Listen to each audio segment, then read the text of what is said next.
Hello everyone, I hope you are doing well today. It is such a beautiful day here. The sun is streaming in through the windows and it's just gorgeous. We are, I think, smack bang in the middle of summer at the moment and it is just beautiful. Beautiful.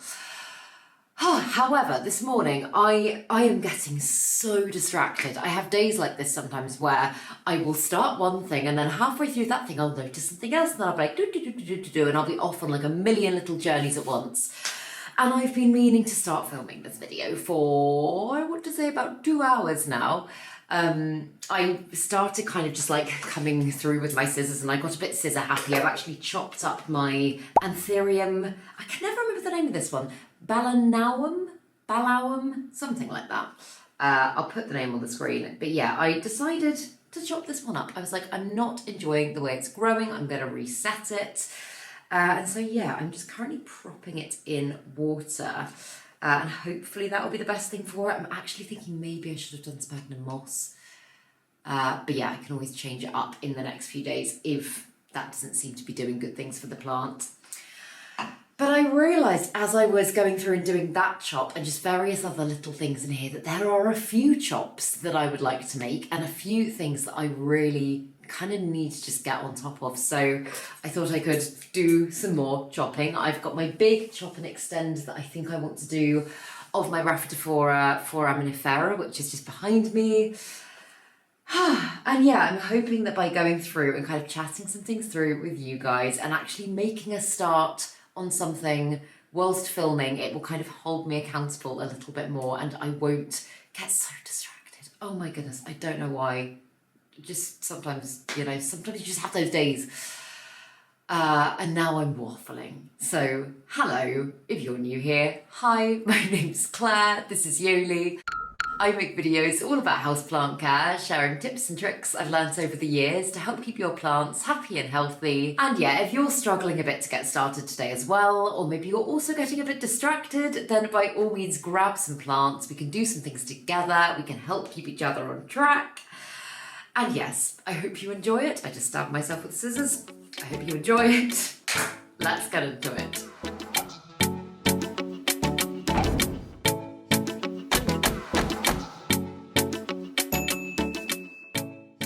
So this is the plant that I've been eyeing up and knowing that I need to do something to for a while. It has got so big.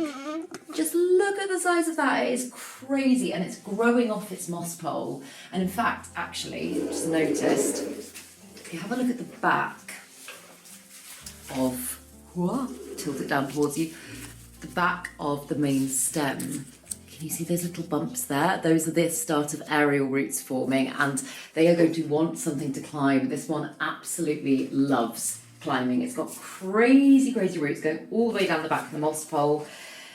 And I do think that maybe getting off the moss pole is going to be a little bit of a mission.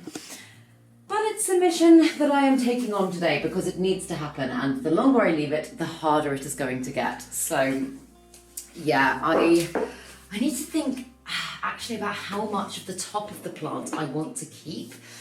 Because basically, as I say, I'm going to do a chop and extend. So I'm going to chop it somewhere. I will be decisive in a minute. And then I'm going to essentially just separate the bottom of the plant from the top of the plant. The bottom of the plant, I did say in a video recently, I was like, if anyone wants a cutting, just let me know. Oh my goodness, I have had so many messages from you guys and so many comments. I'm doing my best to get back to everyone. Obviously I can't do cuttings for everyone, but I'm trying very hard to work on just like a first come, first serve basis for people in the UK. So yes, I will try and get cuttings to some of you. But the top section of the plant, essentially, is just going to allow me, by separating it from the bottom, it's just going to allow me to conserve the really lovely big growth and continue to grow this plant even bigger. Because at the moment, yes, it's very tall, but it's only kind of the last few leaves that the maturity has kind of kicked in. I'll show you them properly when I actually kind of chop the plant down. And also, before I start chopping, I was just going to say, some of you may be aware that my voice is a little bit echoey in my videos nowadays. I think since moving house and like being in this space that is obviously bigger and it doesn't have carpet, I will have had a little tweak with the audio in this video. Let me know if that sounds any better. If not, I will start using a microphone so that it doesn't sound quite so jangly. But yes, right, so currently the moss pole is just wrapped in cling film, and I've said it in other videos, but I did this wrap of cling film actually before I went to Malvern. I was away from my plants for, I think, about 15 days in total, and it was very warm, and I was like, I really want to make sure moss poles stay hydrated.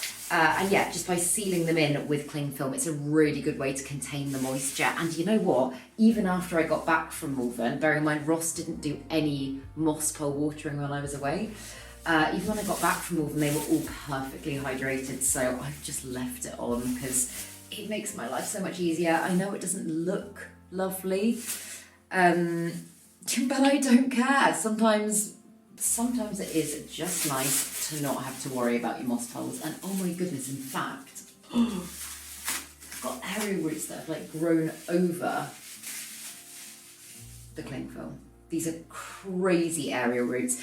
I would say this plant here, the Rhaphidophora foraminifera, this one and the Monstera dubia are two of like the biggest climbers I know. Like, I know I've spoken quite recently about like whether or not certain types of plants even need moss poles, and like, can you grow some just on stakes instead? This is one, so I've never actually tried growing it on a stake instead of on a moss pole, but just from the aerial roots that it's given me, like, look at all of those. I would have thought it's the sort of plant that will probably reach for like walls and stuff if you don't give it a moss pole. And I have significantly downsized the moss pole plants in my collection just because obviously it takes up so much space, and moss poles are quite hard to maintain. They just take quite a lot of time and effort and energy, which we don't always have. But yeah, as I say, this is one that I will continue to grow on a moss pole. And you know what? I think probably the easiest thing to do is probably just to kind of chop it where I've extended the moss pole, kind of chop it in half. Oh my God. Let's just notice that monster of an aerial root, which is hanging out from between the moss poles. But yeah, I think in theory, if I chop it straight in half, that should be the easiest way to do things. Even if I do want to maybe kind of, I don't know, I was thinking actually I might just want to keep some of those taller leaves, the ones up high, and maybe not some of these ones, but I think in the name of making my life easier, I will just chop the plant in half this way. And it's going to be a little bit of a nightmare potentially to actually detangle these roots because they are so rooty. I could actually, no, ignore me. Right, I'm just gonna cut away the cable ties. Let me turn around so you can see what I'm doing. I've just put little cable ties to kind of hold the moss poles together here, so I'm just gonna uncut those and see how easily it will lift off and whether or not I'm gonna need to detangle roots. The good thing about this one poking down here, it means that that will be able to go straight into, I think probably this, I'm gonna put it in semi-hydro again. It's worked really well for this plant. But yeah, it will mean that as well as having a really nice root system in the back of the pole, this plant will actually have a little root system going down into the substrate too, which doesn't always happen. Oh my goodness, even just looking at this. Oh. Okie dokie. I may need to do some jiggery pokery here. Oh, and it would also help if I cut the main stem, I guess. So I can see a monster aerial root coming out from this node just here, going down into the back of the moss pole. So I think, let me just move, I've been doing some pest treating. I've got a big bowl of horticultural soap here. Let's not knock that over. There we go. So yeah, I think I'm gonna leave this one attached just because, as I say, I think that's gonna be quite difficult to untangle. I think this all might be very difficult to untangle, and you know what, I might end up taking the whole lot off. Yeah, that was a nice easy cut at least. Oh, yeah, that is not budging, that is being held very much by those aerial roots. Ooh. Oh my goodness. Isn't it great when life is just kind to you? I was not expecting to be able to just lift that off. I thought that was going to take me ages. I imagined myself having to open up the whole moss pole. Perfect. So I've got a section here that is perfectly contained in this moss pole, and this here is perfectly contained in this moss pole. So this is the part of the plant, this bit down here, that I am going to discard for the time being. As I say, I am going to chop it up. I am going to send some cuttings out. But this big bit here is the start of my new plant. And oh my goodness, isn't it gorgeous? Isn't it just gorgeous? What I'm going to do is I'm just going to remove a little bit of the moss from the bottom here, because this is where I'm going to put the plant down into the substrate, and I don't want the moss to come into contact with the semi-hydro, because then it will overwhelm the pole and the roots may rot. Why can't I talk today? I don't know. Also, one of you in the comments recently had such a good idea, and I don't have a microfiber strip, so I can't try it, but if I can find the person's comment, I will pin their comment or put it on the screen or something, because it was such a great idea. You suggested running a microfiber, a strip of microfiber material or something down the back of the moss pole, inside the moss pole, and then using that as a wick in the reservoir of your semi-hydro to just keep the moss pole hydrated and mean that you don't have to water your moss poles very often. And I was like, oh my goodness, what a fabulous idea. I think I might have tried it with felt before, but it wasn't like a strip. It was I don't even know what you'd call them, felt straws, and it didn't work that well for me, but I don't think that was maybe the right material to wick moisture up. So I will absolutely be trying that. I thought that was such a fantastic idea. But for now, I'm trying to think, should I do more cuts? No, I think I'm happy. And I think while I'm at it, I'm going to give this plant a little bit of a spa day. In fact, I might just separate all those cuts now as well. Yeah, I was going to say I'm going to give its leaves a wipe down. I have, in the last few days, found quite a few pests in my plant room, which is very annoying. But you know what? I've done pretty well since moving in not to really have had to deal with pests that much. It's obviously the time of year at the moment, and also one of the big things is that me and Ross have been doing lots of gardening, and we've been bringing lots of stuff in and out of the garden, and obviously my back door is right opposite me, and we go through that every single time we come in and out of the garden, and so I do expect we're bringing more things in with us without realising. This is actually really cool as well. I don't know if the camera's going to pick it up, but the big roots there, can you see all the little hairs on it where it's just wicking up the moisture? That's really cool. But yeah, as I say, this morning I have just been it's almost comical. If I didn't have stuff to do, it would almost be hilarious to watch, because I will start a task and then I will see something else whilst doing it, and I'll be oh, I guess I'm doing that now. It's Ross's birthday tomorrow, and oh my god, hours ago I started wrapping up his presents. Have I finished it? No. Have I started about 20 other things in the meantime? Yes. And one of the things actually that I got distracted by, but this is exciting, is I got distracted buying some things to start the conversion of my Millsbow cabinet. I'm 100% doing it, guys, and I'm so excited about it. I know I mentioned recently that I just have not been getting the most out of my cabinet. I loved it when I was at the flat and I was using it for plants left, right and centre.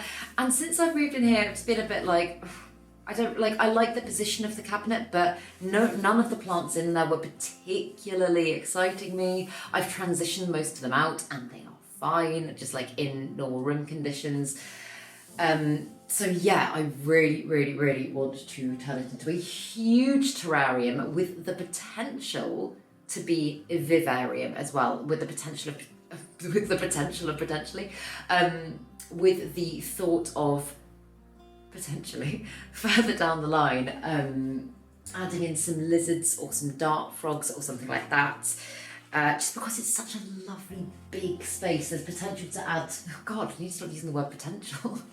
There is scope to add loads of different kind of levels and like little, I don't know, I just think it could be a really lovely, stimulating space for an animal. A small animal, obviously. But yeah, if any of you have created vivarium spaces, do let me know. I'm watching tons of videos on how to do it and like, I don't know, just like ideas and things. I also had a long chat with Ben from Worcester Terrariums the other day who, oh my goodness, has helped me so much because I've never done anything like this before. My terrarium, the extent of my terrarium skills ends with me like building a little terrarium in a jar or something, and that's all I've really done. So this is going to be a fairly huge project, but I've got some really cool ideas for it. So yeah, I hope to start that in the next couple of weeks. I don't think it's going to be a quick thing. For example, if you are setting things up as I say, potential to house wildlife at some point or house pets, you do need to use things like aquarium silicone and stuff like that, like not normal silicone, because the fumes can be really bad for the animals. These are all things that I'm very much researching and looking into, but apparently aquarium silicone can take like 3 weeks to dry and harden. It's also not particularly nice to breathe in, so I think that will be an outside job. Goes without saying, I will be like vlogging the whole thing so I can show you like the process of the build. The other thing that I'm thinking, I'm also aware that I'm like on a waffly tangent today. It's just how my brain is working today. But the other thing I'm thinking, and this is one of the things that I ordered when I placed the order earlier, is what I would like to do, because eventually I'd like to get all of my, or like a lot of my epiphytic plants kind of growing independently on cork bark and moss in there and stuff like that. Just basically as close to their natural environment as possible. Ben Worcester Terrariums also said, he was like, sphagnum moss probably isn't the best one to use in there. He was like, you should look into like Java moss or Christmas moss. Again, something I didn't know. But what I'm thinking is I want to set up a little propagation box when all of this stuff arrives that I've ordered. I want to set up a propagation box, and I want to soak cork bark in water, and then I want to put some either Java or Christmas moss on top, and then take cuttings of my plants and just put them on top of that and like let them root in. And that way, when I come to actually do the build, hopefully I'll be able to take little pieces of cork bark that already have plants growing on them, and it will just make the transition much smoother and easier. And it will also mean that hopefully the cabinet from the off looks really lovely, and I don't kind of have to wait for everything to like grow, you know? That's my thoughts anyway. And while I'm yabbering, oh no, in fact, actually, yes, I'm gonna go get a pot and some semi-hydro, and we can pot this up and extend the moss pole. Yay! Also, you might note that I am not using my potting mat, and that is because my potting mat is ruined. We are doing many garden projects at the moment. In fact, I've got a gardening video coming, I hope in the next week. I've been trying to kind of put it together and get around to things for a while, and it just hasn't happened yet because life takes over.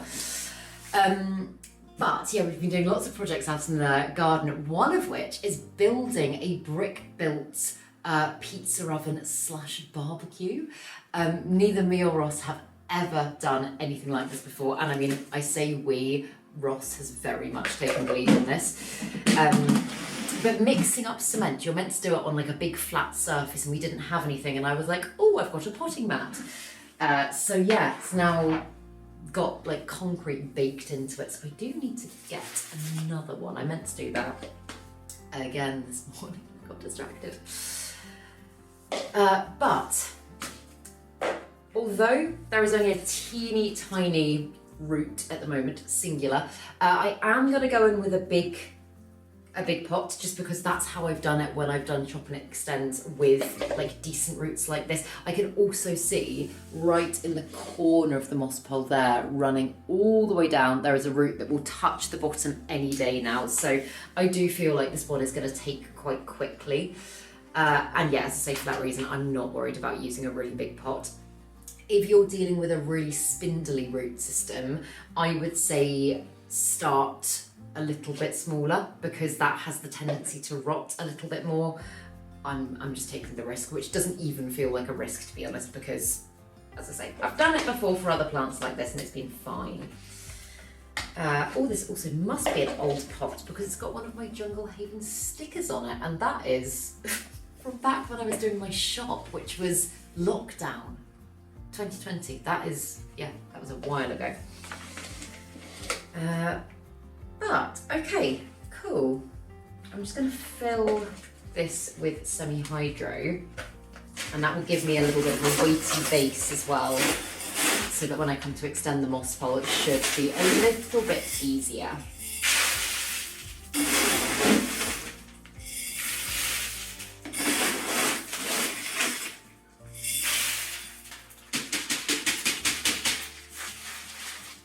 Okay, that was nice and easy. And now, as I say, it has got weight to it. And I've taken, in fact, I probably could have taken a little bit more of that moss out. It's just touching the semi-hydro at the top. Like the bottom of the moss at the pole is just touching. And ideally there would be no contact at all. If there is a little bit, it's not the end of the world. Again, actually, with this one, which has obviously got a good root system because it's just staying up, that one did also touch and it was fine, it didn't rot. So yeah, as good practice, I would say try not to let it, but it will likely be fine in this case. Cool, so I'm going to place that into the basket. And in fact, you know what? I'm going to fill its reservoir now, just because I don't want that lovely big root drying out. I've got a little bit of water here, which looks a little bit murky. It's just got fertiliser in it. So yeah, I'm just going to literally squirt it in through the semi-hydro. I'll obviously fill a bigger reservoir after this, but this is just what I've got to hand. So yeah, pour all of it in. There we go. Goes without saying as well, this basket is plastic lined, so I can create a reservoir at the bottom of it and it's not just gonna flow out of the basket. Right, so moss pole, moss pole, moss pole. This is actually, I'm putting a big extension on top of, I keep thinking it's pest related. The back of the leaves of this plant, they get like, as they mature and they unfurl, I don't know why, the caterpillar like kind of sticks to them and it makes these brown marks which do wipe away. But they just look horrible and I always look at them and I always think, oh God, is that pests? And in this case, it's not. Although, as I say, oh God, sorry guys, I started saying about pests and I got distracted. I have had pests in this space. That's where I was going about 15 minutes ago.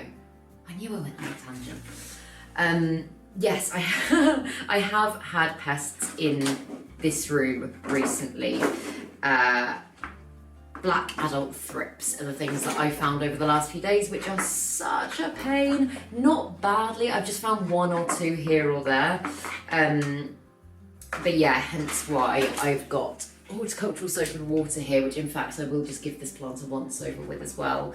I should probably introduce some predators again. I know I was using predatory mites all the time at the flats.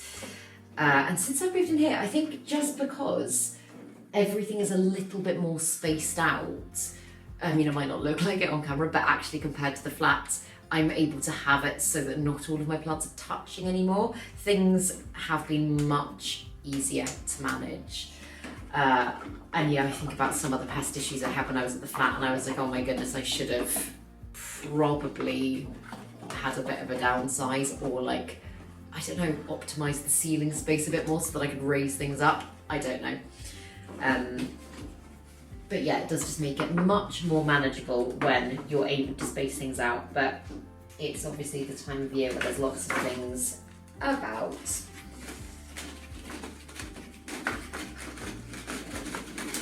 Okie doke. In fact, one thing I always forget is that you can actually, I believe, take the film off these moss poles. I very rarely do it, but I usually put it on and then I'm like, oh, I forgot to do it again. However, I can't actually see the film on this moss pole, so maybe it doesn't have one. Maybe it doesn't. Do I care? No.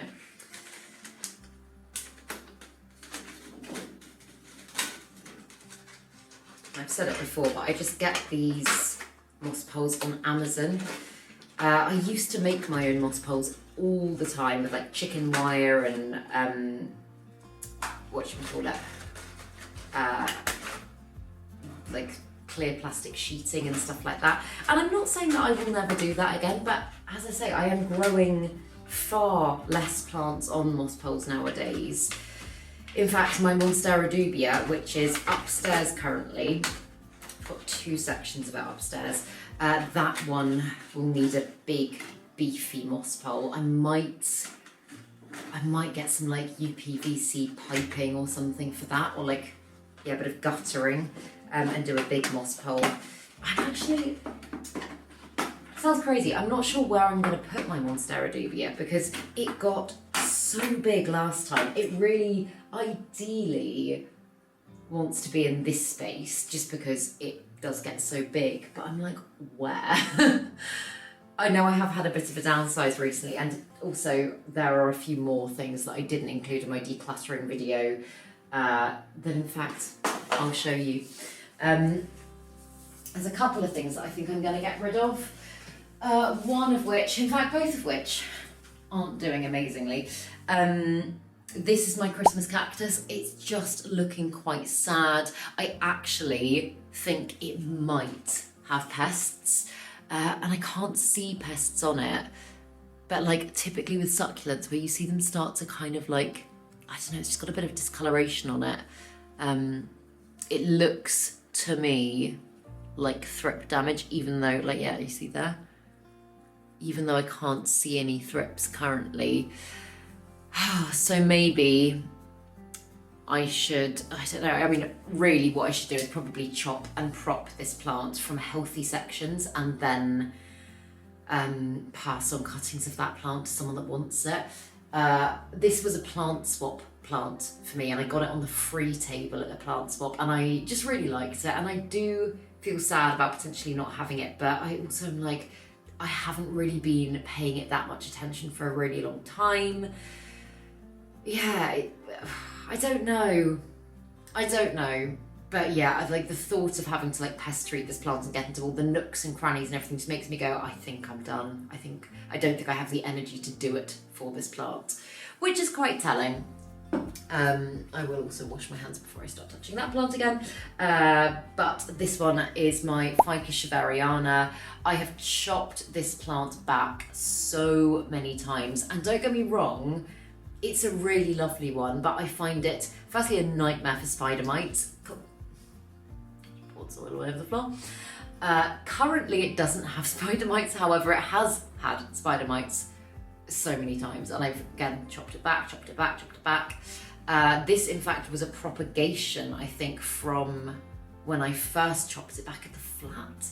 And every single time when it's starts to regrow, I've been so excited about it, and then I just haven't anymore. Like, and this has just been sat at the back of one of my shelves since I moved in. I've barely looked at it. I've kind of thrown some obligatory water on it here and there, and I'm just like, I don't care. for it very much. So I think it's one that someone else would love way more. So I'm going to find that a new home as well.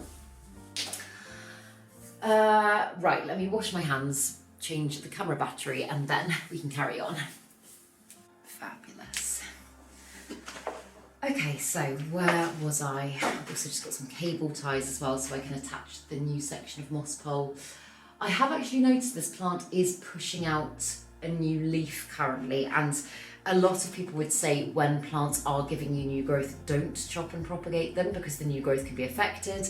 That is true, and there is a chance that this new leaf might be affected. However, this plant is never not giving me a new leaf. It has been so quick to grow, so realistically, I'm like, is there ever a good or a bad time to chop it, or should I just get on and do it? And obviously, I've made the chop now, so all I can do to make sure the plant stays happy is make sure that its reservoir is filled. I'm monitoring the roots nicely as the plant adjusts, and obviously when it's got an extension on the moss pole, that will also help because the plant will have more hydration. This top section can obviously absorb lots of micronutrients. And yeah, so I would just make sure to keep the moss pole as hydrated as I possibly can. I might even cling film it again, to be honest. I don't think there's any harm at all in doing that. And like I say, it does make life so much easier for me, which is a good thing. And the only annoying thing with these moss poles is the bottom bit, which is where I want to attach it. So you can see it's quite thick plastic, and I'm like, that therefore is an area that no aerial roots can come through.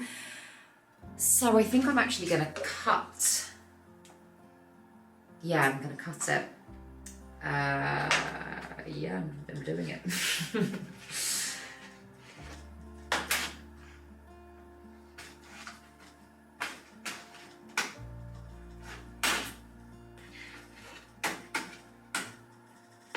Why I cut it like that, I don't know. I should have kept the bottom holes, but yeah, I've just, it's not that easy to show you, but you can kind of see. And yeah, I'm just going to fill and moss as I go. That's how I typically do it.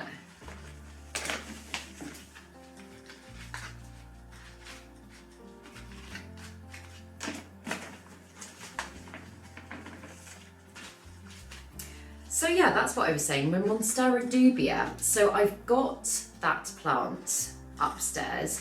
Don't know where I'm going to put it. Also, I've got the big like top cutting section, which is oh god, it's been rooted for ages again since I was at the flat, and I just haven't got around to doing anything to it. But then also the bottom of the plant that I cut from the moss pole. In fact, I will put a clip in a bit so that you can see it.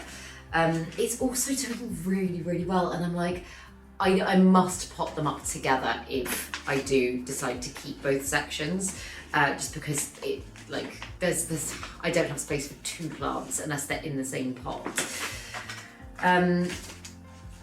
So yeah, I'm just a little bit undecided, and I think often when I'm not like rushing to pot something up, it is often because it's not that I don't love the plant, but it's just like I don't really have a vision for it yet. And like weirdly at the flat, I just made space for it, even though I was essentially growing like most of my plants in one room. I just made the space for it because I loved it, and I still love it, but I don't know, you know how other things in your collection, things can kind of dip in and out of being the apple of your eye, I think. I think it's the wonderful thing about growing different types of plants as well. Like, you'll probably notice, and this is also, I know, probably an ADHD trait, but it is also just like, I've always very much had this thing of like, I will obsess over something like so much, and then the obsession kind of fizzles out. Hyperfixation, that's the word. And I do it with plants as well. Like, I can think of so many plants over the years that I have hyperfixated on, like things like the Peperomia Hope, for example. I spoke about that plant non-stop, and I still love that plant. It will always be one of the favourites in my collection. But yeah, like there's been certain plants that I just, yeah, love, and then the focus shifts to something new. And the Monstera dubia was definitely that plant for me for a really long time.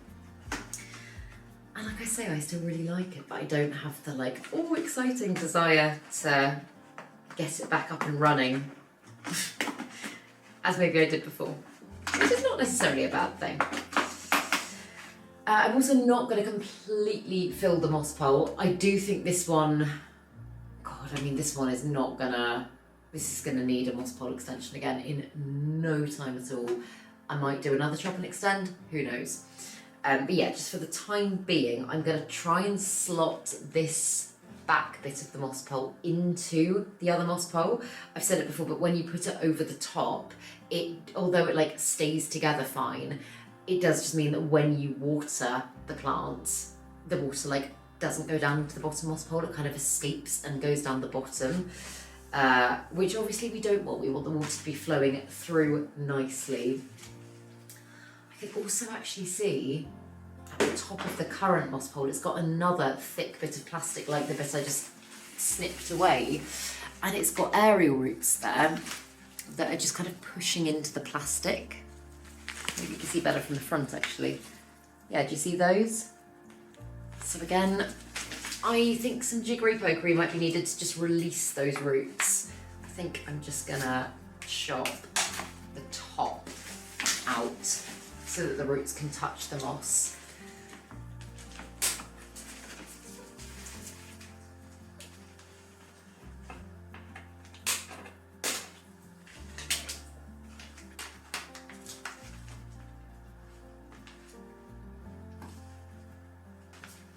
Cool, that's worked pretty well, and you know what?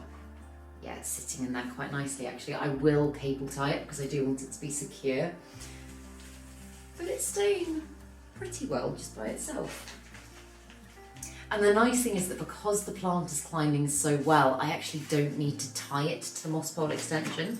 I usually use, in fact I took some off, I'll put it somewhere, I don't know where, but like garden Velcro. I just think it's the best thing to use. It's really easy to just whip on and off. It doesn't damage the plants in any way. I know like some people use garden wire, but wire has the potential to like cut into the stems, or like as the plant grows can like warp them and kind of suffocate the plant a bit, whereas Velcro, it's just great. But yeah, that is not needed today, which is great because it just means that I can feed this through. I can secure it with cable ties, and that's all I'm gonna need to do. Makes my life nice and easy.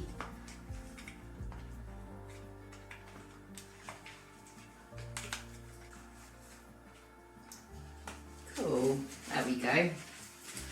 That's pretty solid, so I'm just gonna trim the ends of my cable ties back. I think that should be pretty good. As I say, I am just going to give the plant a little wipe down as well. Not because I see anything sinister, but just because I know I have pests in this room. I'm just kind of trying to gradually give everything a wipe down. Even if I haven't seen pests on it, because why the heck not? It's also a good excuse to just kind of dust your plants and give them a look over, which is something that I know I always say you should do all the time. I don't do enough. I really don't do enough. It's something actually that was much easier when I had a smaller collection. And don't get me wrong, it's not even about having a big collection. I love, like I was saying earlier, the variety in the plants that I've got in my collection now. I find it really exciting. There's always stuff happening, like good, bad, ugly. But it is obviously a lot to keep on top of, and at this time of year it's just kind of crazy. It really is. It's part of the reason why I'm thinking about the terrarium cabinet setup, because it will obviously just mean that, assuming I get like a misting system in there and everything, it will mean that stuff essentially kind of just looks after itself. I'm also wondering if it might make growing certain plants, like for example the Anthurium warocquianum, the one that I just do not seem to be able to grow, I'm wondering if it might make growing plants like that like much easier for me, because in theory I'm going to be able to, like, if I get it just right, I'm going to be able to perfectly replicate natural growing conditions. I can even, because again it's an epiphyte, I can have it growing epiphytically, like attached to moss and cork bark, and it will be a fun little zone to do some experimenting in, as well as a really nice low maintenance space. which is what I'm super excited about. But yeah, this is the time of year where it gets very busy with houseplants. And I actually haven't bought any plants in a while. I obviously bought plants at Malvern. But apart from that, when was Malvern? A month and a half ago now, ish. I haven't bought any plants since then, nor do I plan to. I would like to get a couple of things, maybe, when I set up the terrarium cabinet, but again, I'm like, does that count if it's going to be in a really low maintenance space? One of the things I would love to get, and actually, I don't know anything about its natural growing conditions off the top of my head, so this might not be the right plant for that environment, but I really want to get a blue oil fern. I've been eyeing them up for a while. I was chatting to someone on my Patreon who's got one recently, and I was like, oh my goodness, yes, I do really want one. I just think that would look lovely in the cabinet as well. Any of you that grow them, like out of interest, how do you grow yours, and is it happy? Do you think it would like a terrarium setup?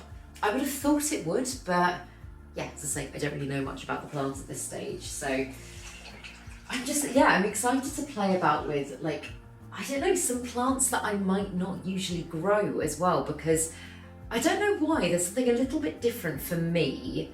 I don't know why this is, but there's something a bit different about plants in a terrarium as opposed to plants in the main space. Like, for example, typically, sorry to say it, I'm not a massive bromeliad fan. Nothing personal, just not my cup of tea. However, in a terrarium, I think they can look amazing. So yeah, I think it just might be quite a fun way to introduce some new genuses or species within genuses of plants into my collection in a way that means I really don't have to do much to them. That's the dream. And also my mum actually has got, she's getting rid of at the moment, a huge, or pretty huge, fish tank. It's like probably that big by that. There's a fun story with that actually, which is divulging, but that kind of feels like the direction I'm going in today. So fish tank, she ended up with a fish tank because when I was maybe 18, 19, the guy that my mum was with at the time had a daughter who won a goldfish at a fun fair in a bag. Horrible, I know. I don't know how they're allowed to do that still. But anyway, she was very excited. She brought home this goldfish and was like, oh, I got a goldfish. My mum, who is like the biggest animal lover, honestly, my mum would not hurt a fly. And I do mean that, like she will escort flies outside. She felt sorry for this goldfish and she was like, okay, well, we've got to get it a proper tank. The tank started about that big, but obviously goldfish grow and grow and grow. She then was like, we need to get the goldfish a friend so the goldfish isn't lonely. So it had some minnow friends, followed by another goldfish, which actually outlived the original goldfish. My mum then felt sad for the replacement goldfish, so got it another goldfish, and the cycles just kind of continued. And eventually, after, oh my God, 10 years, she's managed to rehome the goldfish. It was just becoming a bit much for her to keep on top of. I think she's got cats and dogs as well, and like a nice big garden, and I think the fish on top was a bit much, but she found a nice person that was experienced with goldfish, and yeah, they took it off her hands.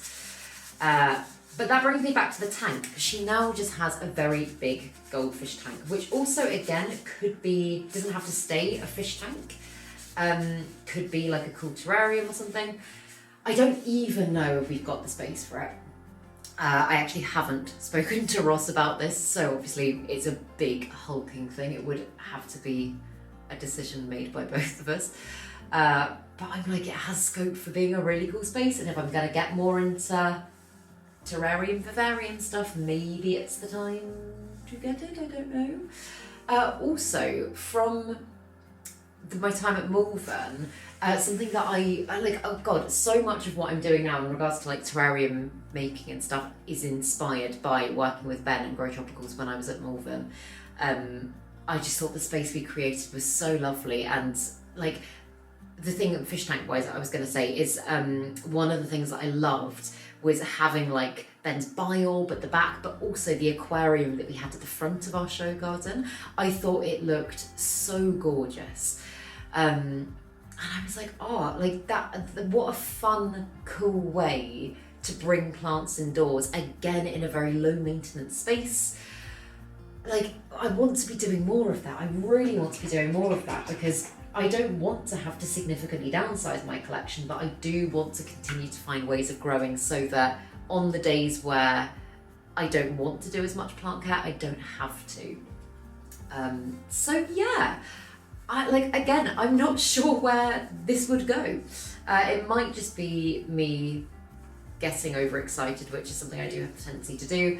I'm trying not to jump, because yeah, I'm a very all or nothing person, and yeah, my brain currently is just like, oh my goodness, fish tanks and vivariums and like da, da, da, da. Do you remember when I had the obsession over the giant millipede? That never happens. That obsession just died out. And it's not that I wouldn't still want a giant millipede, because I think I probably would, but I don't feel the burning desire that I had before. Because you know what, guys, I've still got an empty tank sat upstairs that was originally going to be giant millipede tank. I think this was after Malvern last year that I got that. So actually, yes, it's funny, both times I've come back with like crazy inspiration for stuff.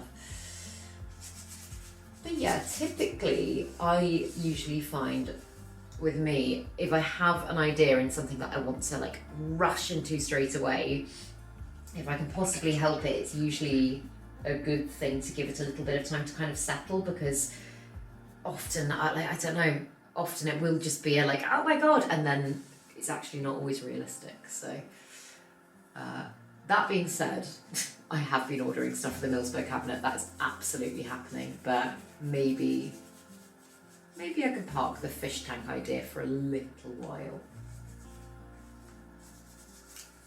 Or maybe I won't, who knows.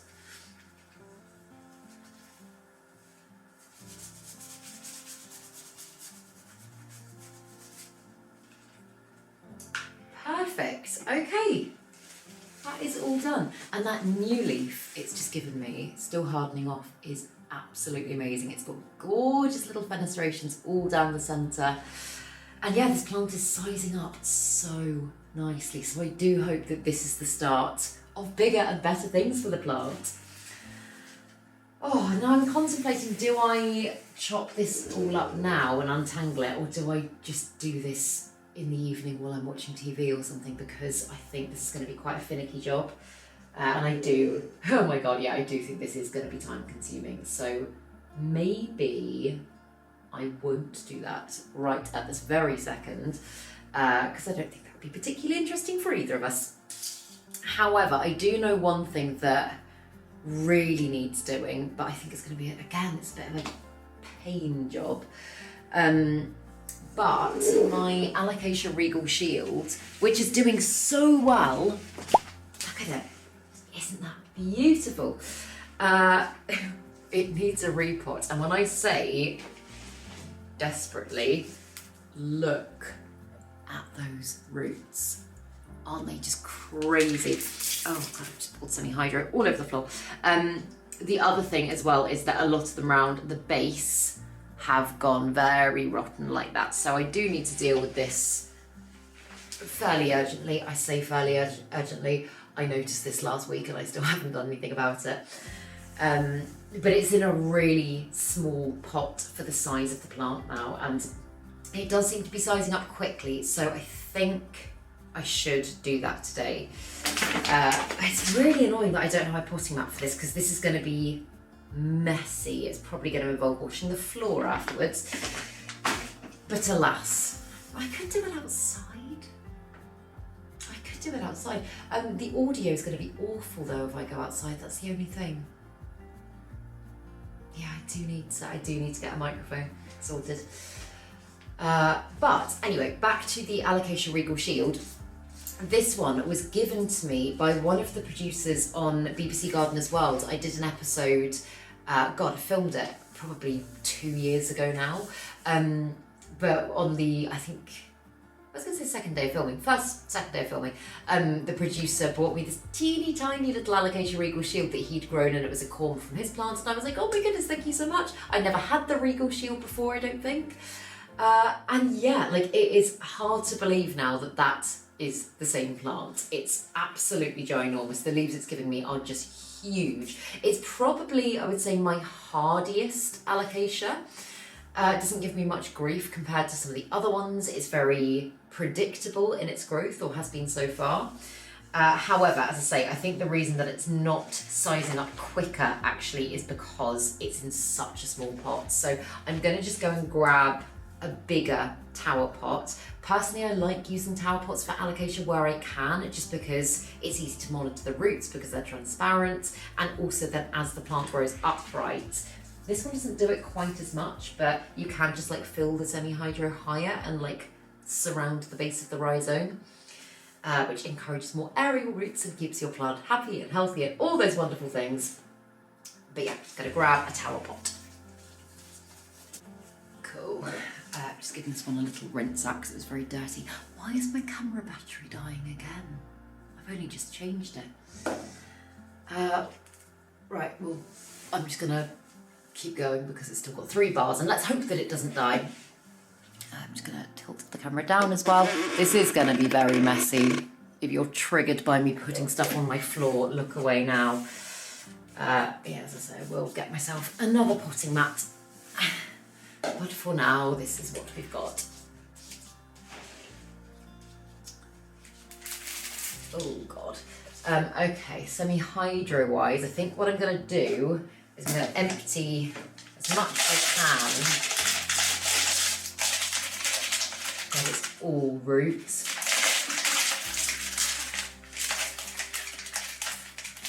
I feel like I might actually need to chop the pot off this plant.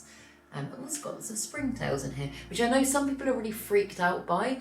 Often if you, I don't know if I'll be able to show you because they move so quickly, but like, can you see that little insect? Just there?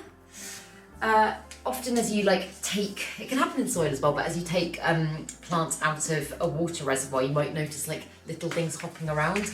Then like typically nothing to worry about. They are just springtails, and they often are present when there are things like rot, for example, because they help to break it down. They're very beneficial for the soil, for the substrate. They don't do your plants any harm, so they are nothing to worry about. I get questions about that quite a lot. Yeah, don't panic is the short answer. However, someone, again, lovely person on my Patreon, has been suffering really badly with I think black springtails, but like in the masses. They've got out of the moss poles and they've got into all her furniture, and it's an absolute nightmare. I really feel for them. And I actually reached out to Tessa from Ladybird Plant Care a while ago, because she is like, I was gonna say pest queen. She's really good at knowing what to do if you do have infestations of any kind. And yeah, it is something that is just really difficult to deal with. And I do think it's a very rare occurrence that it gets that bad. But if you are bug phobic, like just like take your plants outside, give it a wash down or something like that, and just kind of rinse them away. They are going to pop up from time to time. And as I say, it is rare that it gets that bad, but it does seem that they are quite difficult to get rid of without like drying out all of your moss poles and changing out all of your substrates. And yeah, it's a right pain. But I typically encourage and welcome them.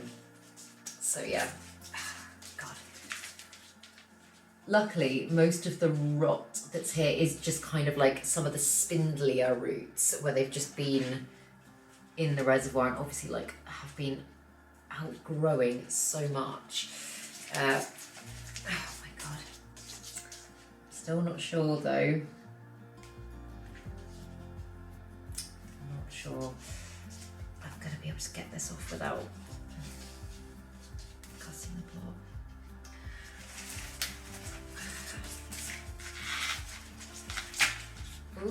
Ooh, is that going to work? No, maybe not.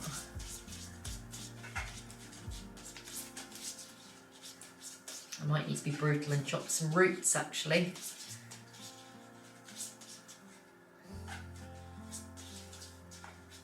I've said it before, but a little bit of root pruning from time to time is actually really not a bad thing, and it can actually help to stimulate new growth in the plant.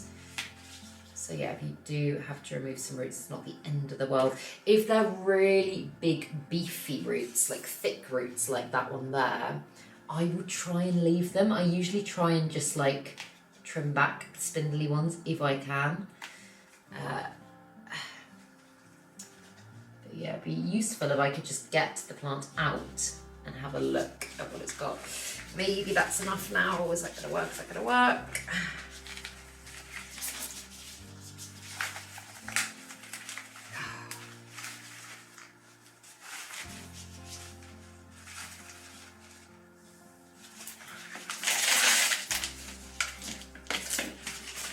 Oh, there's loads of corms in here as well. Yay! Oh, I think we might be getting somewhere now.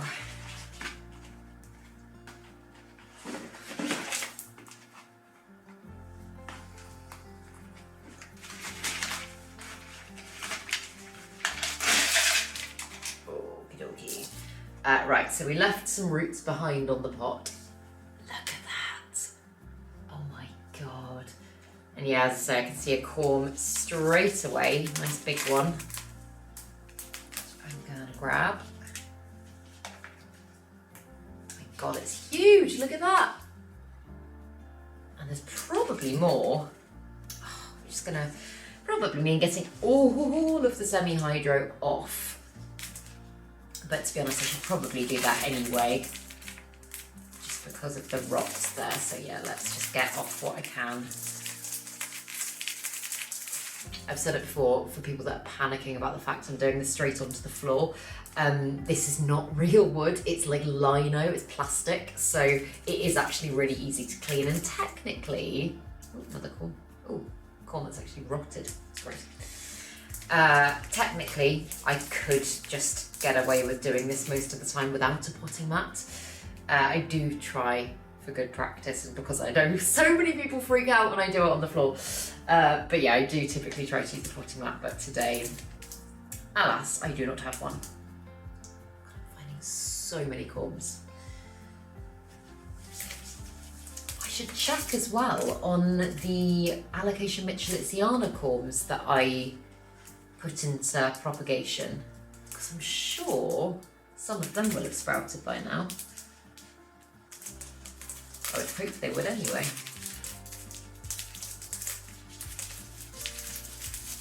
My main mother plant, Alocasia mitchellitziana, is not doing well. It's got, oh, it is actually pushing out a new leaf. Apart from that, I was going to say it's got 3 leaves currently. I don't quite know what happened. I repotted it, I removed those corms, and it just hasn't done well. Which does just happen sometimes. It does take a bit of time to bounce back. Like, the plant's not dying or anything, and as I say, it is actually giving me a new leaf now, which is good. But yeah, I need to pay that plant a bit of attention and love.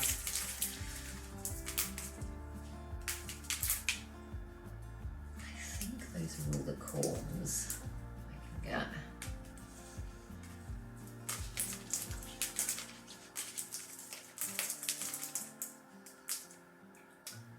What I am going to do is I'm just going to give the roots of this plant a bit of a rinse off outside, just because, as I say, there was rot on them. Oh damn, I think the hose pipe is all the way up the garden. But yeah, I'm going to go just quickly do that before I pot it back up.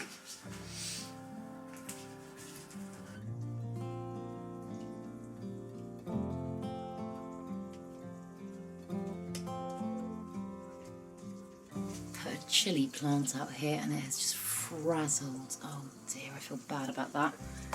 Whoops.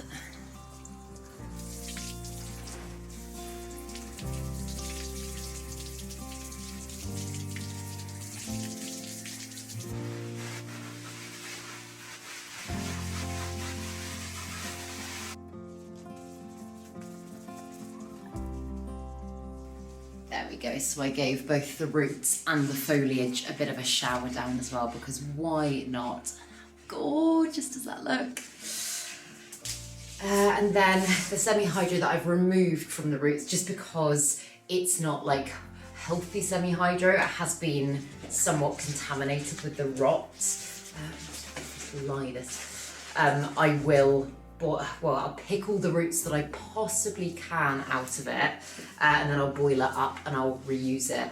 It's typically what I do for most of my semi-hydro. Like obviously from time to time, if it's really bad and I can't separate everything, I'll just be like, you know what, scrap it. But I do my best to reuse it wherever I possibly can. I'm also just removing the remnants of old leaves at the bottom here, just because that can make the plant more susceptible to rotting.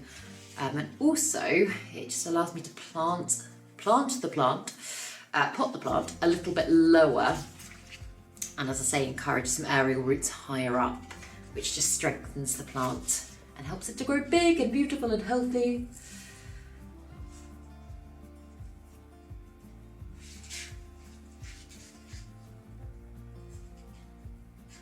Yeah, this is another one that can get, I mean, it's already getting big, but like can get like monstrously big. It's commonly known as elephant's ear for a reason.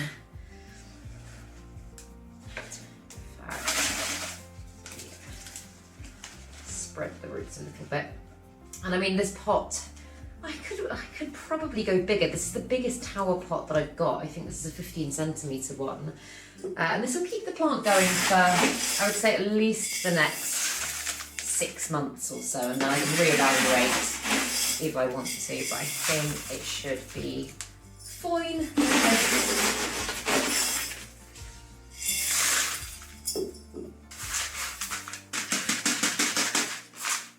And as I have been, oh, there's a spider in here. God, there's so many spiders coming in from the garden. Like literally, so, if you're not a spider person, sorry, but like we get so many different types of spiders. I actually don't mind spiders, I'm okay with them, but yeah, they are everywhere.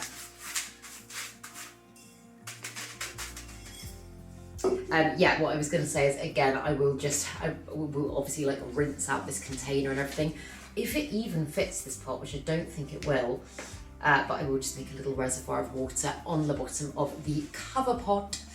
Oh God, this one is so pretty. But yes, I think I'm done. I think that is, I mean, those were the main things I wanted to get through this morning. Ooh. I must have like somehow cut the bottom of the plant. Maybe the pressure was too much with the hose pipe, because it's leaking purple sap. It's like the plant's bleeding. See that? Those little droplets of purple on the underside. Sorry, plants, was that pressure too much for you? But yes, that is all I wanted to get through today. I'm sorry, it's been a bit of a waffly one. I mean, I know my videos are typically a little bit waffly. I've also got dirt all over my camera. How have I managed that? But yes, thank you for bearing with me today. If you were doing things as well, I really hope you got loads done. I'm feeling very happy with what I got done. And yes, just lastly, in regards to the Rhaphidophora foraminifera cuttings, if you've messaged me and I haven't got back to you yet, I'm sorry. As I say, I've had loads of messages. I can't get cuttings to everyone, but I'm doing my best. So yes, bear with me, and I hope you have a lovely day. If you like this video, as always, please make sure to give it a thumbs up, subscribe to my channel, have a lovely day, and I will see you in the next video.